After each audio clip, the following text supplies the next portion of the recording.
and welcome to the Real Estate Mogul MD podcast. Thanks for tuning in and taking control of your financial future. This is a show where we not only motivate and inspire, we give you actionable, real-world experience to help you live life by design. You'll hear journeys and stories from other physicians, investors, coaches, consultants, and entrepreneurs. And now, here's your host, Brett Riggins. Hey, everybody. Here we go again, another episode. And today, I'm excited. We've got a change maker in the field of healthcare innovation, a multi-hyphenate best-selling author. And I did have to Google that myself to figure out what that means. A podcaster, a speaker, a consultant, and a triple board certified family diversity and lifestyle medicine physician, Dr. Erkeda DeRouen. Welcome to the show. Oh, thank you for having me. When you hear that back, like multi-hyphenate, it just means that I need to keep my attention span like in multiple places. That's right. It's almost like the shiny object syndrome, Yes. you know, with professions, right? I'm like, I do this, I do this, I do this. No, that's a remarkable intro there, and that it's just not words. It's been your life for the past extended period of time. To become a professional, I mean, that's devoting your life to each, not only one thing, but these multiple things. But we're here talking about medicine and entrepreneurship and just life and investing. Erkeda, tell us a little bit about how you got started in medicine. Sure. So I think it's more of the typical generic story of always wanting to be a doctor since I was like a little girl. I have pictures of me at Christmas, like 3 years old with little like doctor kits and stuff. But I think it evolved over time. So I have family members who have come from underserved communities. And there were times like my grandmother growing up, I went to her house after school and she had diabetes. And I was the only one brave enough to like help her check her sugars with the glucometer and things like that and give her insulin injections.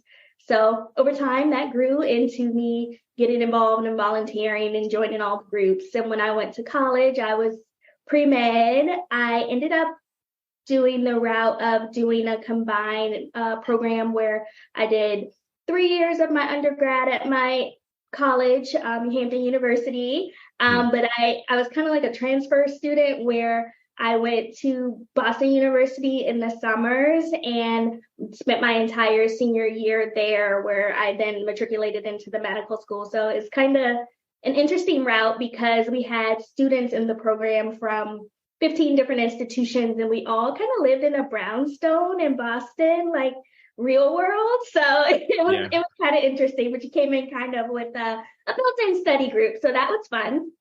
And being in Boston, I loved the area because it was so diverse and there were so many different experiences and things to learn. So I decided on primary care because my love of people, community, family, talking. It all kind of came together. I became a family physician and came back home to Maryland, where I did my residency at the University of Maryland. I was a part of the National Health Service Corps, so I had to dedicate some time to the underserved and community health centers. So I worked in one outside of Baltimore, and it was an amazing experience where I was able to help serve those. 50% of my patients were undocumented, non-English speaking, uninsured. A large community of the population was LGBT, so there was a large trans population, and we had people flying from South Carolina to Maryland because unfortunately care isn't equal everywhere, and they weren't able to get the care that they needed there. So from there, I kind of in the beginning thought that I would be like a regular family physician, seeing patients for 30 years, but some different interests sparked. Our organization ended up unionizing. I was voluntold to kind of lead the effort. So I represented the physicians for all of the 5 community health centers. And with that, I went into 18 months of contract negotiation with the C-suite. So I learned a lot with lawyers and things like that. So I wanted to explore other things. I ended up stumbling into telehealth. And when I decided to go full time into it, it was before the pandemic, so before it was cool. So I had people kind of telling me like, that's not a career. But time has shown that it's grown. And I joined the telehealth space, had different levels of leadership at different organizations. And I have evolved that into doing consulting in the health tech space, as well as speaking about different things that matter to the community, because we are a nation of sick care and trying to do all of those things. But I'm a strong believer in helping decrease the healthcare disparities, as well as working on prevention for everyone. So I have started an organization called the Pacemakers, which will help to kind of look into how we can fix the healthcare space that we're in and increase health equity. Interesting. And the Pacemakers piece, kind of like sharing your experience and knowledge, collective knowledge of the group, is interesting. One thing that popped up in that response was also echoed in on some of the pre-information that we've got for the show, and the word social determinants of health popped up for me, and also the lack of equal care. What does that mean? So I think in these times, like, we use the word social determinants of health, but it's kind of becoming like a buzzword or something that's kind of catchy. But what I think that it truly means is that there are systems in place in our country that have made it more difficult for everyone to have the equal access to care, whether or not you're from an underserved community in an urban area or a rural area. If you're from an underserved ethnic group, we have evidence that there are true disparities in outcomes for patients, just sometimes according to where their zip code is. And there are different components of that, whether or not it be education that builds into that, employment opportunities, safe neighborhoods, access to clean drinking water, as we've seen in some places just in the US, as well as different things like that kind of come together and make people have kind of an advantage, just depending on where they come from. For example, in Baltimore, within a 5-mile radius, if you live in Roland Park versus living in West Baltimore,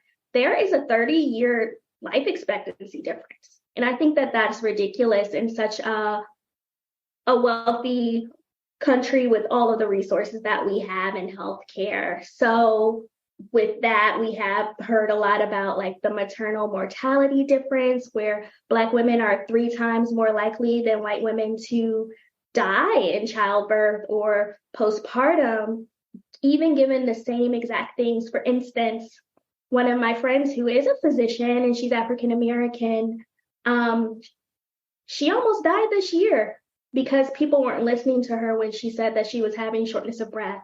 And she was left in her room for over a day, and it turned out that she actually had preeclampsia. So if she wasn't knowledgeable about the signs about what to look for and just brushed it off, and her husband is not medical, she could not be here with us. Mm-hmm. So there are so many stories like that, like we've seen with Serena Williams and many other people. So I think that we just need to use our voices and figure out ways in which we can make it a better place for everyone. Mm-hmm. Challenging too in this path, because I don't know, maybe it's my personal perspective of this. So many of those challenges aren't directly related to the medical arena. And that 30-year lifespan difference, I mean, how much of that is related to life choices and family culture and what's happening in home, how that's reflected in the medical care that you receive. And some people may not even, just because how we're conditioned as a family, you don't, the ultimate quote from my father, "Oh, you don't need to go to the doctor." And then here comes broken bones later and stitches later, after, yeah, you actually did need to go to the doctor. But so beyond not having access to certain things, different types of treatment, there's so many things that we can't really touch and see that affect this. So what a challenge ahead just to try to ring that in and help people. I absolutely agree. And there are some things kind of on the CDC website and a lot of things that have looked into the social determinants of health. And it's actually shown that only about 20% or so of your health is actually due to the things that you've encompassed in the health system. Of course, we just talked about the things that can happen once you get there, Right. but there are things like the pollution in the environment and people who have asthma and they're living in certain buildings with the lead.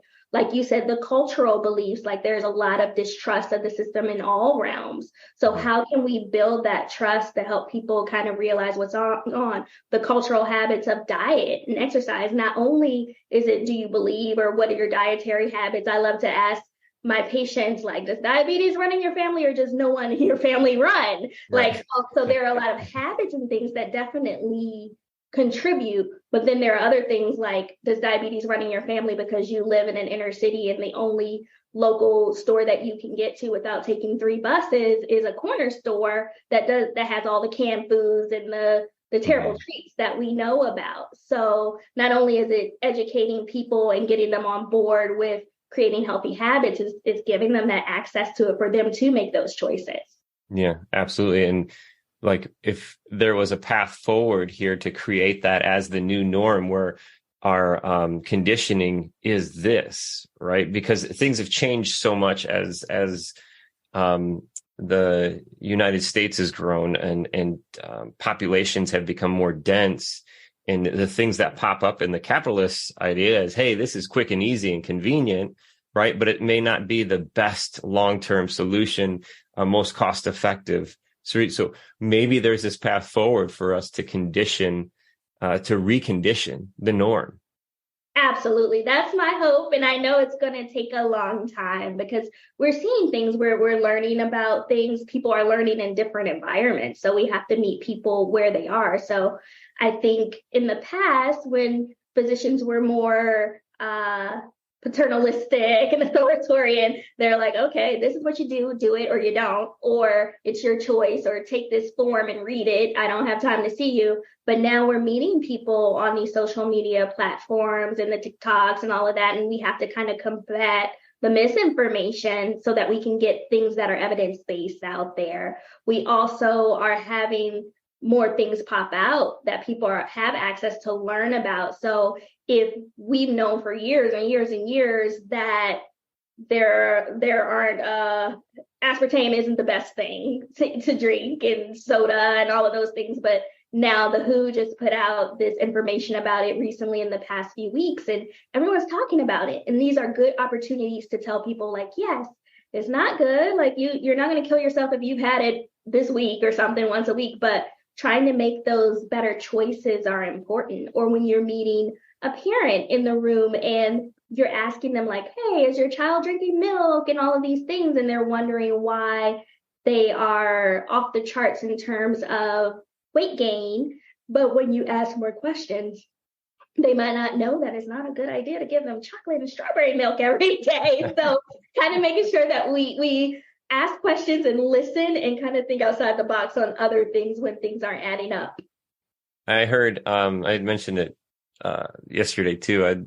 I attend Elevation Church, and there's a big platform across YouTube, and just great reach for this church. But one of the things that Stephen Furtick, the pastor, said, that self-development is basically self-realization. And when I'm hearing like this, is like, as a doctor, you can help that accelerate that for your clients and for your patients, is like, hey, this is what's going on and this is what may be happening. So that self-realization piece is critical. Absolutely. And it's not norm. So I love going back, now that I have a couple of children myself. We'll go back to my parents' place. Mm-hmm. And I see it's grandma, right? It's grandma. Okay. It's she fills them full of sugar and love, and then sends them home, right? So I go back there and I see the way that I was raised, you know, mm-hmm. and how different it is now, because I've made more healthy decisions, right? I've reconditioned the norm for myself and my family. But when we go back to grandma's house, it is something, boy, the sugary treats and the sodas and the multiple fridges, you know, it's crazy. But you can see that self-realization piece of like, this is what it was, you know? Mm-hmm. And I think that also comes with like changing the narrative. So I'm not a mom yet, but like all my friends and stuff, we're at that age where things are happening. And you just hear like, okay, of course your parents, like they love your babies and probably a little more than you. And they want the best for them and all of those things. And I think that a lot of times their insight is, we did it with you and you turned out fine. Yes. But when you know better, you do better. So it's kind of that balance of like, all right, let them have their time. And it's not the end of the world, but then trying to ingrain and teach your children like the things that will allow them to live healthier lives. And we haven't talked anything about this, but the challenge of screens and the shortened attention span of which screens are causing on the children now is mind blowing. So that's got to affect health decisions too. It's got to affect medicine. And we also see this challenge with parents, grandparents as well too. It's like, just like with the food and exercise, well, it's screens is another piece of this thing. And when you say, no, you can't do that, you can't have that, we don't do that. And then here comes under the table, the cell phone or something. Oh, they'll be all right. So it's that constant fight with the parents. Absolutely. So, no children yet, multi-hyphenate, like there's definitely, how much time do you have? Like, I mean, how does that work? How do you keep sane and not get the burnout? That's a good question. And I think the burnout word was the key one.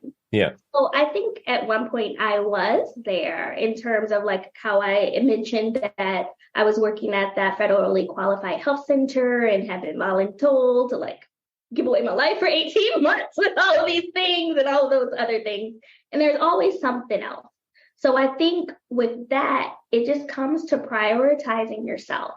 One of my mentors told me one day that when you do good work and you do things well, people are always going to be asking you to do more because they love the work. They know the results are coming. So it's about figuring out what is important to you and saying no.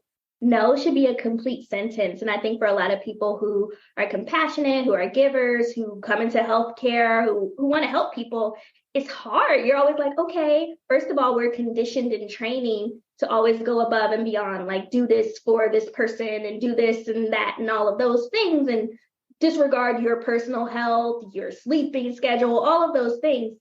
But you can't help anybody. If you have an empty cup, you can't keep pouring from that. So for me, I think that it's been life-changing to kind of edge out on my own and do some of my various ventures and things like that because my time is my own and I'm able to say no. And the good thing about saying no is you're not helping these people. So I love to call myself like a connector. So if I can't do it, I'm sure there are 20 other people who I know who can also do something similar. So connecting them and saying, no, it's not a good time for me or my schedule's at the max, but let me recommend this person or let me give you this resource. So it's always best to kind of take a step back, like you were saying, and kind of reflect and see what your goals are, your mission, and make sure they're in alignment with what you're doing and that you're able to live. Like, I love being with my family. I love being with my friends and my partner, all of those kinds of stuff. So you have to make time for you in order to keep giving to other people. Yeah, absolutely.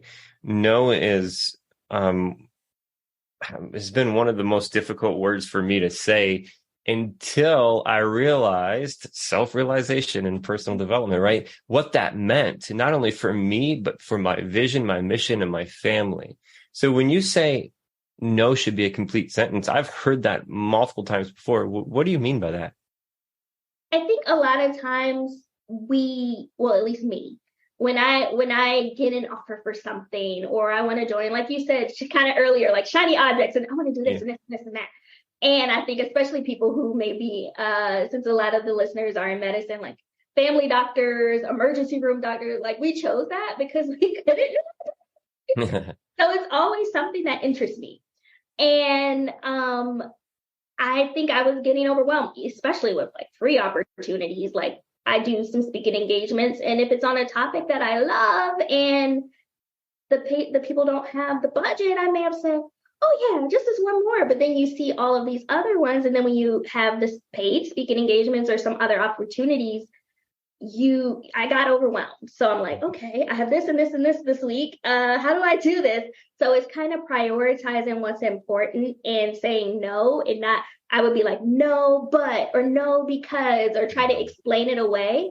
It just may not be a good time for me, or I may not be interested. And no is okay. Like, you don't have to give an explanation all the time. Now, don't be rude and say no, but like, Right. You don't have to explain it away and apologize over empathetically. Yeah. Yeah. And that's so human nature.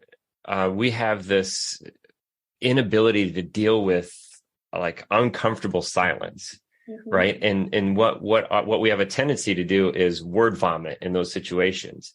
And in reality is that could be, or most of the time it is bad when you just let that go. Cause like you say, no, it's just, no, I'm sorry, that's not going to work. Right. Mm-hmm. And then that's it, as opposed to everything else, the full explanation and what you're doing for the next 2 years and why that's happened last year, kind of thing. So just no is a complete sentence. Very interesting. No has been one of my challenges. Because I have years of the shiny object syndrome and the challenges caused by it. So no has been a challenge for me. What's been one of your biggest challenges through the years? Part of like my biggest challenge throughout the years is kind of what we were talking about, like figuring out if what I was doing was in alignment with my mission and values and goals and going for it. A lot of times when you have discussions with people, whether or not they be your colleagues, your mentors, your friends, your family, they may be like, whoa, that's crazy. Like, you want to quit your job? Like, what are you going to do? Like, so, or like when I transitioned into telehealth before I really understood the power and how it could help so many people and how it was going to evolve, when people are like, is that real medicine? Like, what are you doing? That type of thing. Like, or even when I was starting to explore more opportunities outside of medicine and explore those interests, like I literally had one of my supervisors, when, you know how we can have like CME and different topics and things. And there was one on leadership outside of medicine, but with your MD degree type thing. And the year before, someone allowed me to put that in as my CME fees. But this time, this supervisor called me after hours at night and wanted to have an intense discussion. I Googled what the CME is, and it's not in family medicine, so I'm not going to approve it, and I don't understand why you want to do it. Like, do you want to leave? It says like physician growth. Like, are you not growing? You need to do doctor things. So she like kind of gave me a lecture, and I was a little offended, but in hindsight, like afterwards, I thought through it and I was like, it's okay. I can pay for it myself if they're not going to cover it. But why should I work for an organization where they do not value my growth and want me to learn things and live for my passions? So I think the biggest thing that I had struggled with was kind of staying in that box of what people typically believe that a doctor should be. They should be in the office, they should be working for someone else, and they should be available at all times for patients. And for me, someone who likes to live, who likes to travel, who likes to be with their friends and family, who likes working on different projects, I don't fit in that box. Mm-hmm. So accepting that was a challenge, but now it's kind of like a sigh of relief that I'm able to do that. Yeah. And I think, making sure that those decisions align with your values and your mission and your vision is really important. And a piece of that for you, for me, for many of us is making sure that the group of people that we surround ourselves with believe not only in us, but the growth for us as well, too. And one of the many challenges of an entrepreneur is growing your team, right? Growing your team in the way that to grow your team, you're growing leaders. And when you grow leaders leave, right? Leaders leave. So it's always that challenge of, training and giving as many resources as possible to your team members in whichever direction that may be for them. If they're the right fit, there's a reason for that. The culture aligns.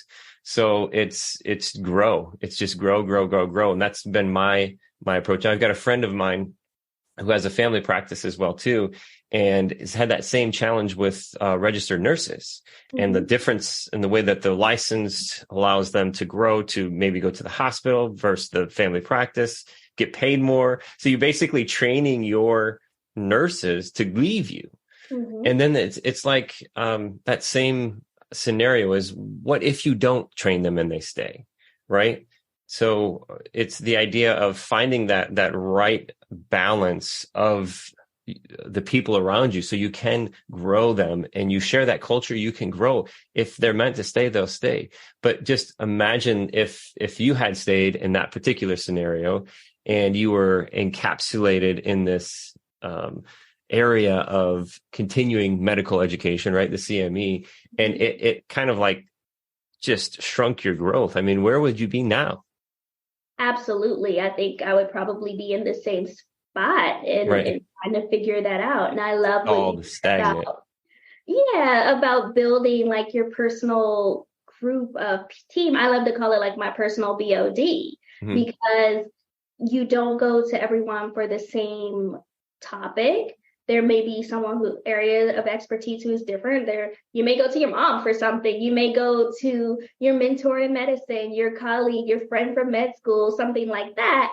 But everyone there is actually rooting for you to grow and to succeed. And they should be on your team. And then when it comes to actual working environments and teams, there's no other reason that you should have people on your team that you don't want to grow. When I am in have been in different roles and have had larger teams, the first thing I want to do when I'm getting to know them is, what are your ultimate goals? What's your personality style? Let's do a personality test together so I know how to interact with you. And then when I see different projects that come out that may be of interest to you, of course I'm going to speak your name. There shouldn't be any competition.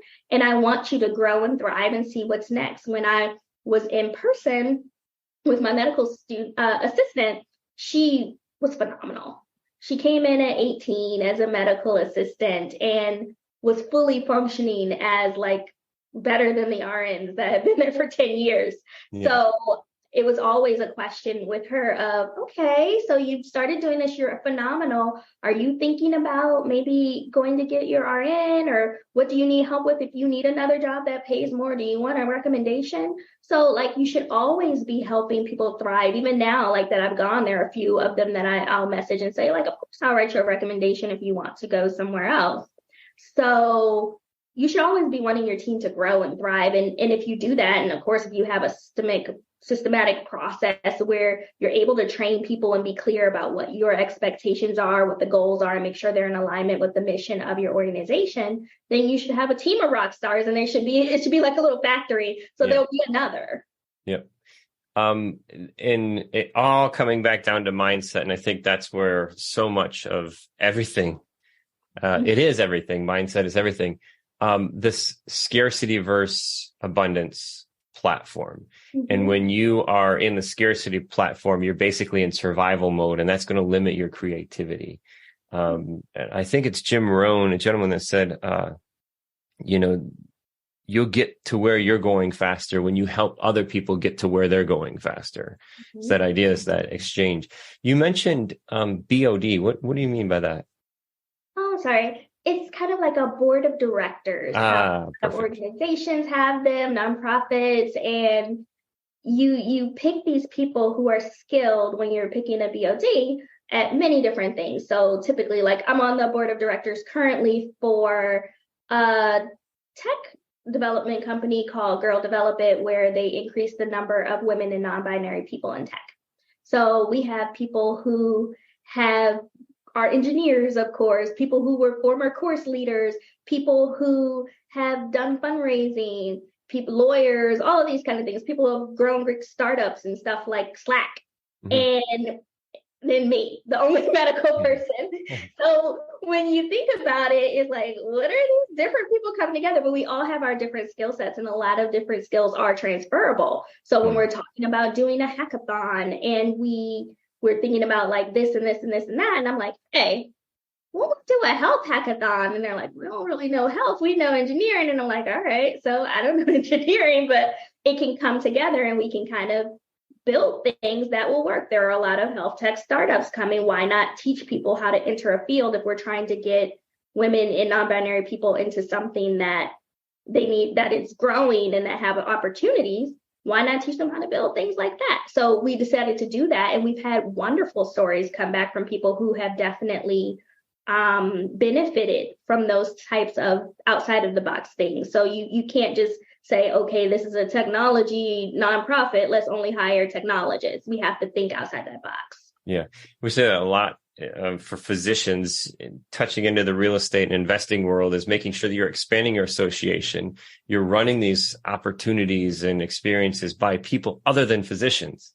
Don't just get locked in that pocket. Slack, you mentioned Slack.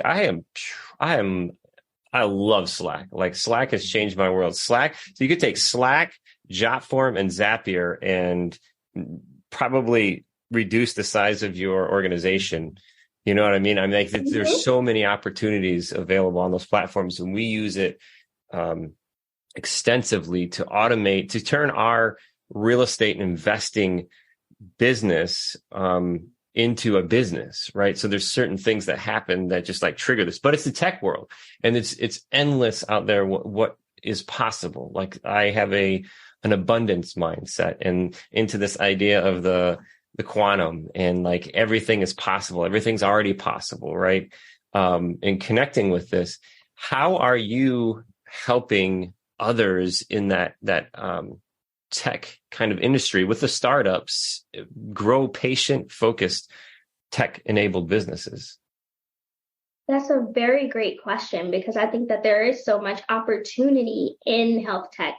A lot of physicians and hospital systems have kind of shunned it and been like, it's the way we've always done it. But as we've seen, the industry is growing. It's not going anywhere. And there are so many opportunities for us to improve patient outcomes and experiences if we incorporate tech. Now, I'm not saying that things like telehealth should completely replace in-person care, because they cannot. I think that a lot of these organizations and inventions and medical devices should be used as an adjunct to in-person care, but it could really transform our world. So for me, I've been working as a health tech consultant, where I have a team of people, including like a solutions architect, grant writers, all of these kinds of things, who are taking a look at organizations and helping them figure out ways in which they have gaps that we can fill, whether or not they're early stage and we need to help them develop their business plan and grow, or help them try to figure out how to maneuver funding, or help them try to figure out different things like that, or where there are gaps in their technology, where we can see how from both the patient and the physician side, things can be improved, how you can incorporate AI safely, how you do need to continue to monitor the regulations, and how you need to have a quality team in place kind of in the beginning, so that you won't learn from your mistakes. A lot of, especially in the telehealth realm, there haven't been a lot of lawsuits and things, but you don't want to be the first one. Mm-hmm. So figuring out those ways in which you can kind of improve the product that you have so that you can stand out, because there are so many organizations that are a dime a dozen. The hottest thing right now is femtech, and there's a lot of opportunities for growth there because they haven't looked into things like women's menopause. There are organizations that do need to grow and help decrease this women's mortality rates. So there are a lot of things that we can do to kind of supplement with these hospital systems, but we need to do it safely. We need to be thorough, and then we need to speak each other's language. I think one thing that I'm seeing with the organizations that I consult with, they're hiring physicians that are wonderful physicians, great, all amazing people who may be chairs of their different departments and things like that, but they don't have that technology experience. So you come in with all this medical experience, but you don't know how to navigate the tech world. You don't know that they need a V1 of something. You don't know that they don't want to do things like, okay, this is the absolute, we think this is healthcare, this is the problem, this is how we solve it, let's do it. They think, let's see what the user interface will be, let's get a V1, let's do our trial, we'll get the lowest lying fruit and get something out there research it, see how it works, reiterate it, move on, do it again. So there's kind of a disconnect there. And I think a lot of times when physicians enter the health tech realm, they don't realize that kind of most of the time starting from scratch. So you may have wonderful ideas and systems in place, but then you go there and you're like, this EMR is an epic. How do we make it work? And then you have to spend months explaining why you need to do a medication reconciliation every visit and not just the first visit. And you have to do presentations on why this is important. So kind of bridging that gap, because there are a lot of people who are not physicians or nurses or in healthcare professionals who are starting these organizations because they have really good intentions and they want to help solve these problems that we've been talking about that are in the communities, but they need our help to kind of help them push forward. So I'm there and I have a team of people that can kind of help them push forward in the right direction and kind of help keep people safer and build exciting things. Awesome. Have you ever read the book, The Lean Startup by Eric Rice, Ries? Surprisingly, I heard about it like maybe 3 weeks ago and I ordered, but I'm one of those people, I'll be honest with you. I'm one of those people who has shiny book syndrome too. So I have a lot of like those books, but it's on my list. Okay. So that book is very interesting. And the way, what you're speaking of there, almost like product development, aligned with business development. But I think that you have a unique twist of it is there's a health aspect to this. So integrating all of those platforms together, but that book is very interesting. I would highly suggest it to you and all the listeners out there who are considering a startup, in the way of how to go about it, with, it's so fascinating because I've done it a couple of times too of like, all right, how do I do this? How do I start without burying myself in time and expenses? And so it's very interesting. The Lean Startup, it's called. But you have this very unique approach where now you're creating that startup twist with health tech. I heard you say femtech. These big opportunities that are available right now. And it's fascinating too, because I'm not a physician and I'm just kind of like from the outside looking in the real estate business world. We're blessed with a unique set of experiences, and how these experiences stack give us the opportunity that's placed in front of us. So going through med school, pre-med, med, all of this stuff into residency, into your, maybe you're in a W-2 or you've got your own practice. There's these unique set of experiences that are stacked up. And now with creating ways to unleash the creativity, right? To get out of this scarcity mindset where I heard you say it before, where somebody told you, you should be doing this. No, you're a doctor. You should only be doing this. And I've talked with so many other guests in the way that our current system, the education system, the medical system is built to mitigate risk and produce these dependable, consistent results. And that squashes the creativity. Mm-hmm. So kind of like, having this path forward and building a group or community of people to help others, because it's not a scarcity mindset. It's abundance. You cannot even fathom the opportunities that are available to us from this instant, this present in the now and moving forward. It's infinite. So just living our lives in this abundance mindset and expanding our associations to help each other. Absolutely. I'm a strong believer in that. Like, there is so much out there for people. There are infinite opportunities. So if you come together and you help each other, you can do so much more and you can help so many more people, and just making sure that it is just in alignment with what you want to do. Like, don't say yes to everything. Mm-hmm. Everything isn't for you. And sometimes there are no's that come along as well because it wasn't meant for you. So I do have a book that I love called Believe Bigger by Marshawn Davis Evans. And it just talks about, like, it is Christian based, but it talks about like how you come up with these obstacles. And it's just kind of showcasing like how do you find your purpose? So she was a lawyer and a sports evaluator.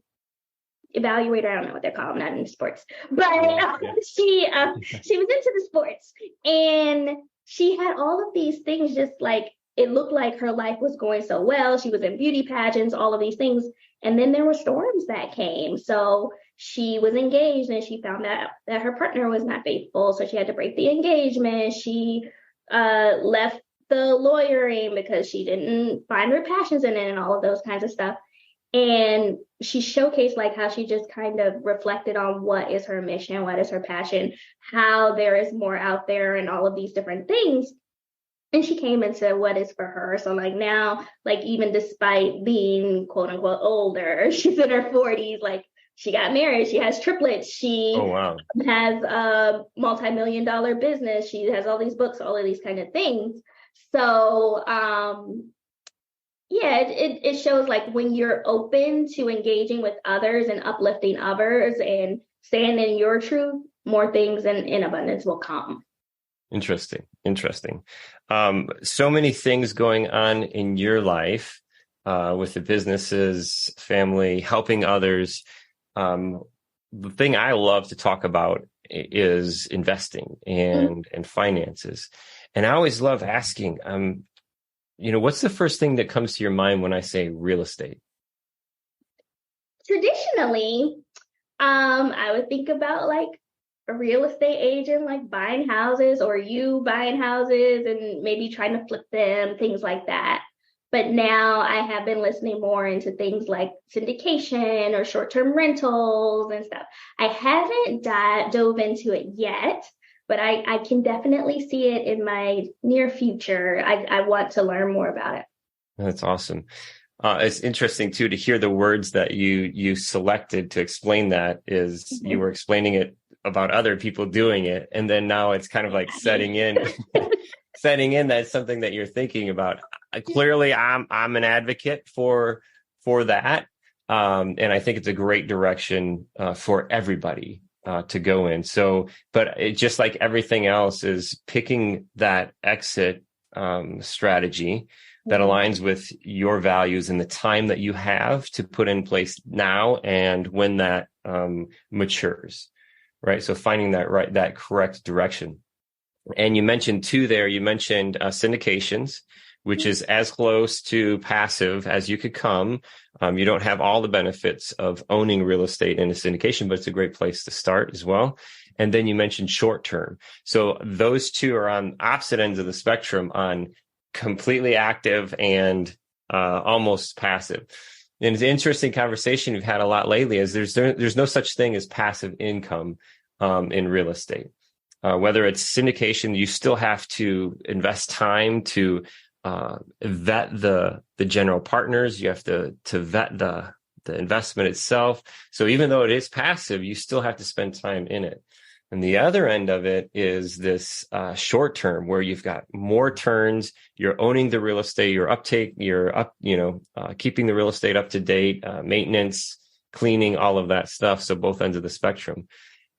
Ultimately coming down to, where do you see yourself in real estate in 5 years, in 10 years? What would be the first question or the questions that you have right now around real estate, since you have this little seed planted? For me, it's been an interesting journey because, as some of the audience may not know, or people think that physicians are very wealthy. We are not. So me coming from a first generation family to even go to college and then to have med school debt, which started at, I think, about $450 or something like that. So separate mortgage. And then going through residency, and I bought my first condo and all of those kinds of things. It kind of, I think, put me 10 years behind. So now behind in terms of,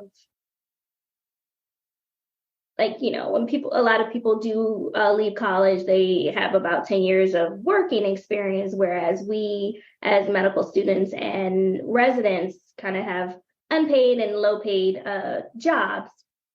So at that point, I think in the past I had been more in a looking on the other side type thing, like, oh, grass is greener. But throughout life, I've realized that everyone has their own journey, and that's totally okay. Mm-hmm. So now I'm at the point where I'm thinking about what I'm going to do with my current property. And then from there, maybe in the next 5 years or so, starting with something like a syndication where it's not completely all on me. Mm-hmm. Yeah, understood. And that idea, that question with your current property, would always want you to consider how that capital could perform elsewhere too. So a lot of times we'll have what we call accidental landlord, where you have this house and then you move out and say, okay, I'm going to rent this house. But depending on which market you're in, that may not be a reasonable approach, because say if I've got $300,000 to $500,000 in this house or apartment or whatever, and what amount of rent could you get from that? Versus if I have that equity, I could capture it and put it somewhere else, and it could perform 2 or 3 times better. So I always want to see in that exchange of value when you're looking at that current opportunity that you have. No time is better than now when it comes to real estate. I will step down off of my soapbox when it comes down to it. Also understanding the challenge that you face coming out of med school, coming into your profession in the not paid and low paid scenarios, and with this amount of debt that's hanging over your head, basically. But I will always want to encourage you and the listeners as well too. And everything is possible. You only limit yourself when you place those limitations on yourself because of this, right? Just like no should be a complete sentence, investing in real estate should be a complete sentence, right? You shouldn't need to explain one way or the other. I also love that you said that, everybody has their own path. So I definitely don't want to push anybody in that direction, but I also want to be that person, just like you for the health tech scenario. It's like, I want to be that person in the real estate spot, health real estate, right? That says, this is possible, right? Let's start with the mindset and say if this is a journey where you see that aligns with your values and your time, it can happen sooner than what you think. Because I started with nothing. I started when I was sleeping on a couch. I had nothing. I had nothing to go off of. My college debt was smaller, but it didn't keep me from taking action and moving forward. So I'd always encourage you and everybody to say, don't limit yourself, right? Pick that direction, expand your association, learn as much as possible without falling victim to the shiny object syndrome and taking attention off of your number one mission, right? I couldn't agree more. And I love that you said health real estate, because that's one of the social determinants of health. You need a healthy place to live. Yeah. So that's definitely in the cards of looking into at least starting with partnering with organizations with the pacemakers to help decrease the unhoused and make the environments of living a little better. I tell you what, we have an Airbnb next to a St. Jude's hospital, and to watch, this is our first guest coming through, is actually a young child coming through to be treated. And it just, it gives me goosebumps to think about this. And short term is, it's more active, but we have the ability to be more involved in its hospitality. It's not like just here long-term rental. So we're actually caring for. So the gifts, the personalized gifts that our management team put together for this young girl, and what she liked, putting him in the freezer and just totally taking care of him. But I tell you what, something that aligns with a mission or a vision to give back and do good and still be profitable as an investor. Come on, that's got to hit everybody out there, right? I mean, it gives me goosebumps to think that that's possible. And it would never be possible if you had a limitation in front of you, said, oh, no, we can't make a lot of money and do a lot of good at the same time. So it's just that particular piece was remarkable. It jumped in my mind right now. It's such a joy to be able to be in those scenarios. What's one thing that you would tell yourself if you could go back, say 10 years, Erkeda, and say, if I would have just been told this? Oh, that is an amazing question. I think for me, if I could go back and kind of tell myself something, I think I was kind of like that type A personality who always wanted to do checklists and all of those kinds of things. And if I looked at my checklist from when I was 16 versus 25 versus 30 versus now, I wouldn't be able to identify any of the things that were on the prior list. So I think that it's kind of just about enjoying the ride. And like I said, everyone has their own journey. There will be unexpected events because it's life.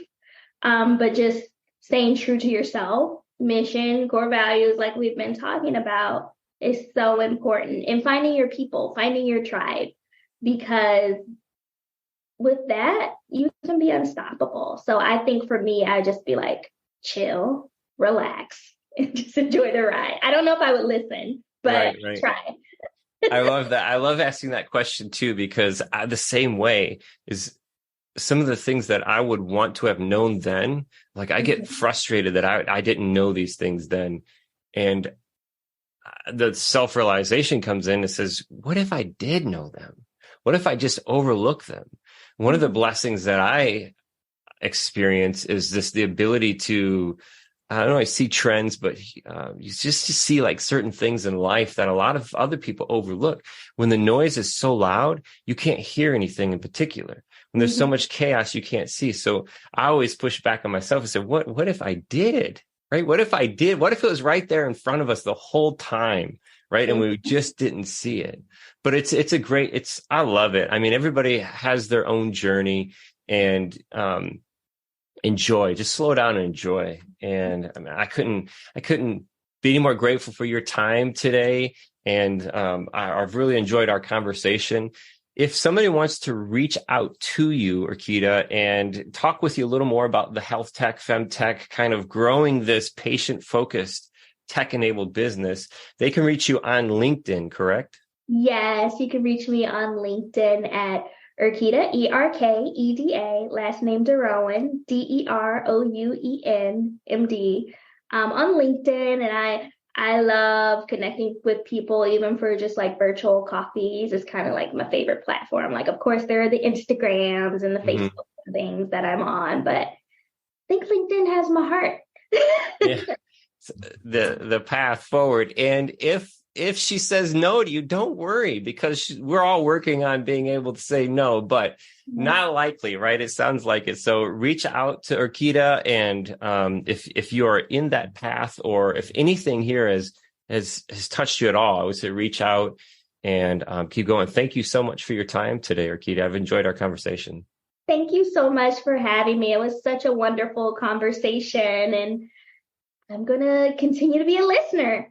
That's it. Keep it up. Keep rolling. That's awesome. And just echo that it's been said multiple times, everybody has their own journey. And I'm always fascinated when our journeys cross paths.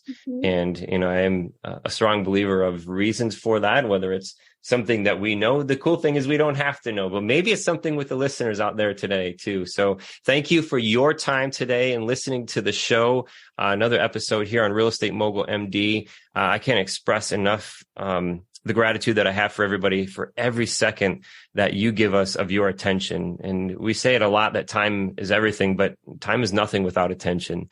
And thank you for giving us your attention today, whether you're in the hospital, an office building, exercising, whatever it may be. Thank you again. If you have any questions, if you have any topics, anything that you'd like to hear on the show, if you'd like to be a guest on the show, you can reach us at info@physicianwealthsystems.com. And until next time, thank you very much. We'll see you.